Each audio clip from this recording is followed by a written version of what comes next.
BPL শুরুর আগে মিরপুরে অনুষ্ঠিত হয়েছে বিসিবির বোর্ড সভা। বেলা 11টায় শুরু হয় 8 ঘণ্টাব্যাপী এই বোর্ড সভায় বিপিএল এর সব টিকিট অনলাইন বিক্রি সহ বেশ কিছু সিদ্ধান্ত নিয়েছে বিসিবি। গুরুত্ব দেওয়া হয়েছে জেলা লিগগুলোতে। অন্তত 40টি জেলায় লিগ আয়োজন করতে চায় বিসিবি। এছাড়াও 2026 সালে 100টি উইকেট তৈরির পরিকল্পনা নিয়েছে বোর্ড। নারী লিগে প্রিমিয়ার দলের অংশগ্রহণ ফি 6 লাখ করা হয়েছে। প্রথম বিভাগ লিগে খেলা দলগুলোর ফি হবে 4 লাখ। এছাড়াও অনূর্ধ্ব 23 টুর্নামেন্ট চালু করতে চায় বিসিবি। টুর্নামেন্ট আয়োজিত হবে চট্টগ্রামে, ফাইনাল হবে ঢাকায়। বিগত বছর আমাদের মাত্র 12টি জেলায় লিগ অর্গানাইজ করা হয়েছিল ক্রিকেট।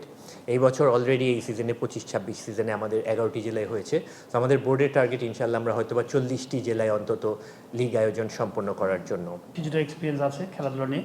তো আমার মনে হয় যে বাংলাদেশের ক্রিকেটকে যদি ভালো জায়গায় যেতে চাই, ক্রিকেট প্লেয়ারদের যদি খেলার ব্যবস্থা হয়, মাঠটা খুব ইম্পর্টেন্ট। মাঠ ছাড়া আসলে ক্রিকেট আগানো খুব কঠিন। তো আপনারা জানেন যে অনেকগুলো মাঠ কিন্তু খুবই বেহাল অবস্থায় পড়ে আছে। ফতুল্লা ইনসাইড এবং আউটার যদি বলেন, সাথে পূর্বাঞ্চলে যে মাঠটা আছে সেটা কিন্তু দীর্ঘদিন ধরে আমাদের মাঠটা ক্রিকেট বোর্ডের, কিন্তু মাঠটা কিন্তু কোনো ধরনের ডেভেলপ হয় নাই।